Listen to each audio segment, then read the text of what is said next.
Guys, tanaw na natin yung bahay. Napakalaki, di ba? Di ba sabi ko po bibili tayong scaffolding. Pakita ko sa inyo.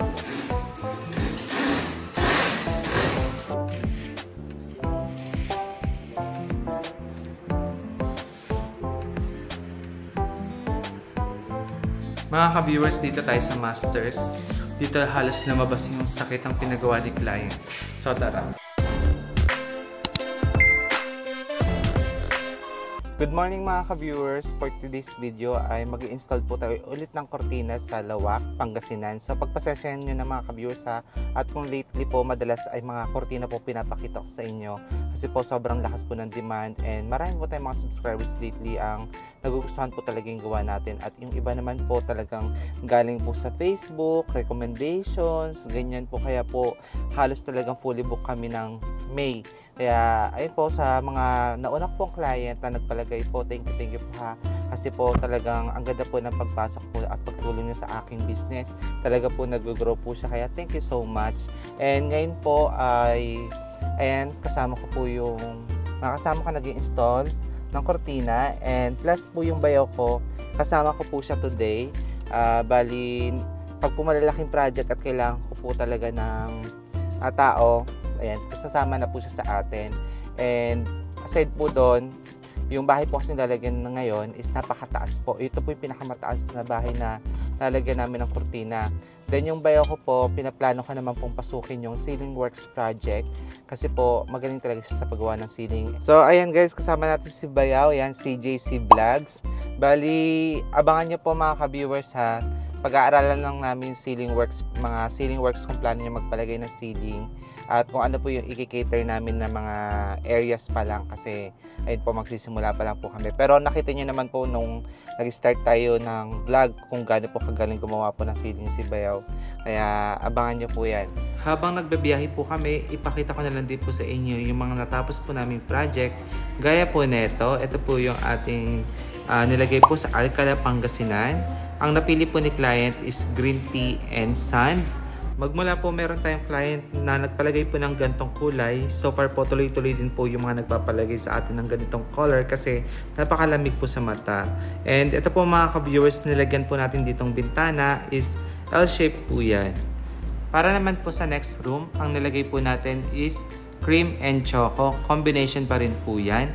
And kung napansin nyo po yung finish, wall-to-wall or end-to-end pong tinatawag, dulo sa dulo.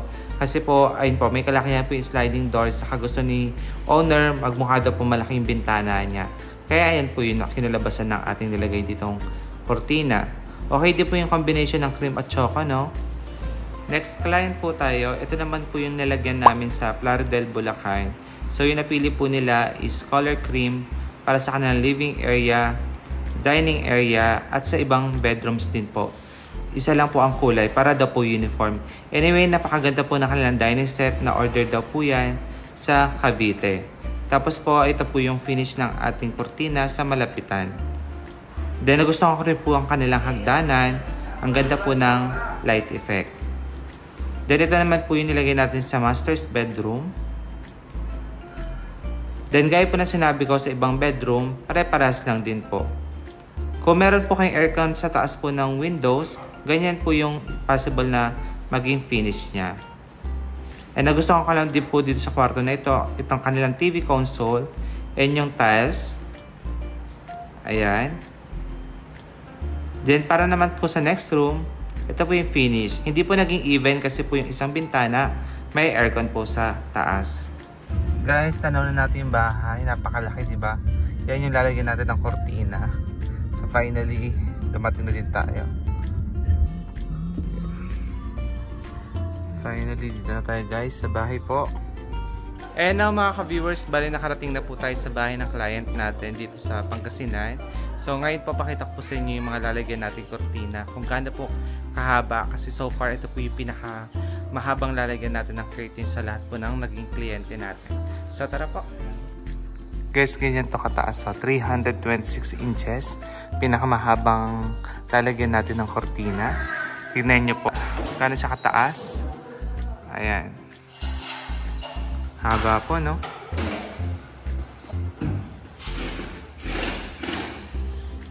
Pakita ko lang po sa inyo na original po na Bed, pakita lang natin yung ano, na talagang Korean blackout po gamit natin. Ayan, may naka-imprinta po, no?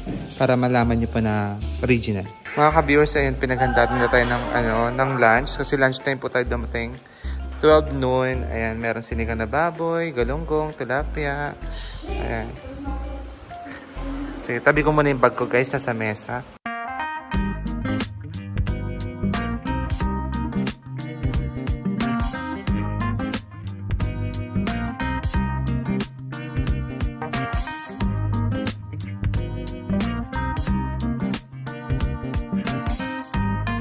Ngayon ay ongoing po na nag-install tayo ng kortina dito sa bahay po ng subscribers natin at client po natin dito sa Lawak. So, bigyan ko lang kayo ng idea sa ginagawa namin. So, ngayon po, on the spot po yung pagtatahi namin kasi sunod-sunod po yung mga naging kliyente namin lately. Wala talaga kaming time para makapag-tahi. Pero po, ayan, tatapusin po namin lahat yun ngayon. Then, dumating na rin po pala yung scaffolding. Diba sabi ko po, bibili tayong scaffolding. Pakita ko sa inyo. Ito siya. So, ayan guys, yung scaffolding na nabili natin. Nakahanap tayo ng mas mura, 1.8. Brand new. As in, talagang bagong-bago. Kaya tayo dito sa second floor guys para mas makita nyo po yung scaffolding natin. At yung nilalagyan natin kortina dito. Mas palapad po yung platform. Diba?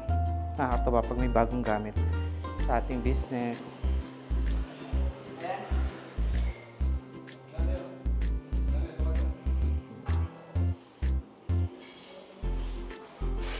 Diba guys? Napakataas talaga.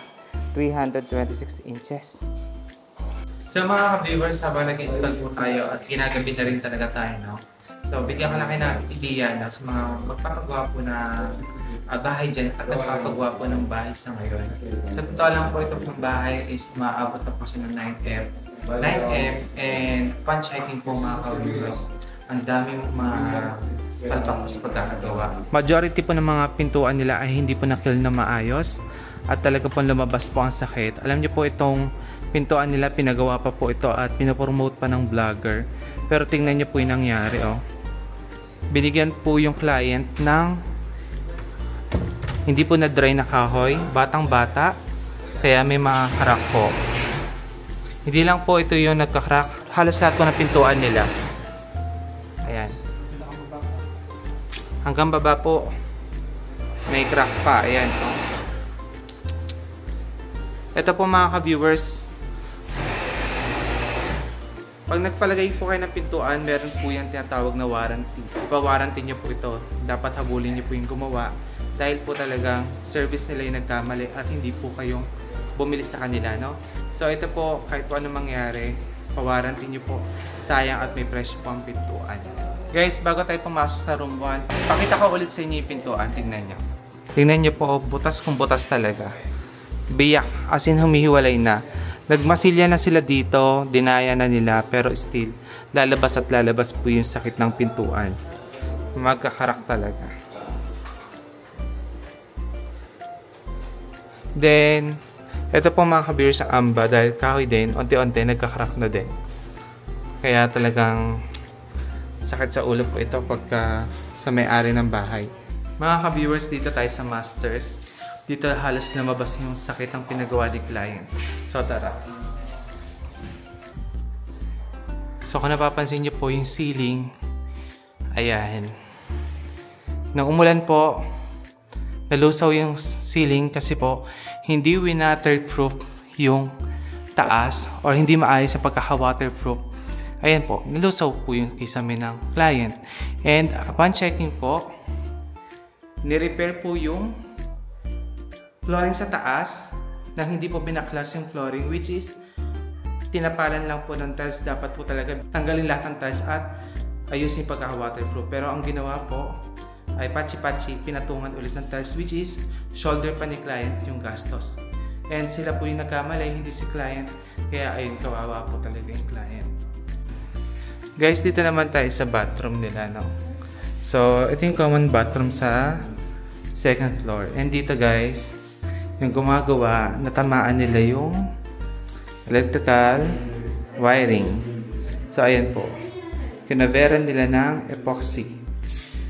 So damage na naman and until now, hindi pa po binabalikan. Grabe talaga yung na-promote na gumagawa ng pintuan, mga ka-viewers. Tignan nyo po. Sa una kasi, maganda pero tignan nyo naman po. Humihiwalay na naman. Ayan. Ito. Guys, ito may rooftop kasing client. O, tignan nyo yung mga nakita nyo dumi dyan. Watermarks yan na galing sa taas. Inayos naman pero hopefully talaga yung ginawang pag-aayos na pinatungan lang ng tiles ulit. Hindi talaga bumalik yung sakit na ganyan. Kasi sayang yung ceiling, mahal din yan, may presyo din yan. Guys, gaya niyan sabi nila dito sa may balcony, ganito na daw yung finish niyan. Hindi man lang minasilya at pininturahan. Ganyan. And even yung tiles dito guys, so nakausli na. Butas-butas pa, hindi inayos yung pagkakasemento. Tapos guys, yung mga pintura dito, tingnan nyo. Tapos dito guys, yung wall tiles ni client, nung umulan, nagsibagsakan. Ayan. Hindi siya na adhesive na maayos. Hindi maayos talaga yung pagkakagawa. So sabi nga ni Kuya, kung kukuha kayo ng gagawa ng bahay ninyo, huwag kayo dun sa fully book na, then mabilisan ginagawa yung bahay ninyo. Ganon. Kasi so far ngayon, ang daming sakit ng bahay pero hindi pa rin ina-actionan, binabalikan, and naawa ka dun sa client kasi hindi biro yung ginastos niya. Then ganito yung magiging outcome. Ako hindi ako nag-expose ng mga ganito guys, pero para lang maging aware kayo kasi hindi po lahat talaga. Kahit nakikita nyo sa video, sa camera maayos, pero hindi natin alam ang totoo. Pero ito po reality. Kumuha po ang client ng magaling dahil nakita niya marunong sa bahay yung gumawa. But later on, hindi, lumabas pa rin po yung sakit ng bahay. Sa mga ka-viewers from Ilocos Sur, so nauna lang po itong vlog natin sa Lawa kasi bumalik tayo para po ipakita sa inyo yung naging finished product kasi hindi ko nakuha na nung previous na nag-install po kami. So ito na po. Kaya lang po ngayon po, habang natutoy tayo, mas lalo pong lumabas yung sakit po ng bahay. Yung mga bintana po, hindi po nasilat at pumasok po yung tubig. Nabasa po ang aming mga kortina. So far po, ang dami po talagang dapat balikan dito sa bahay niya. Pero again, dahil po sa kortina natin, malaki po in-improve ng bahay.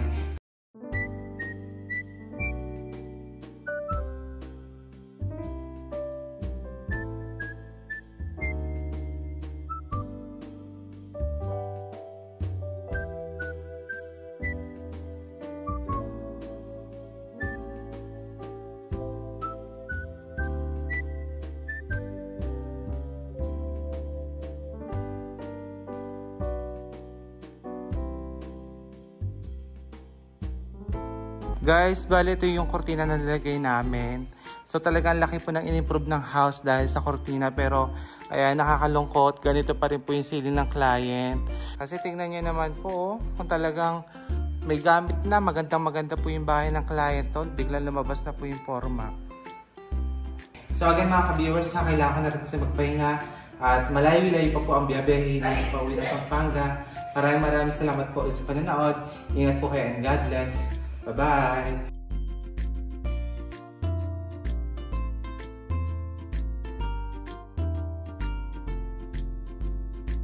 Guys, quick tour lang tayo dito sa bahay ng client, no? Bali yung kanyang mga windows.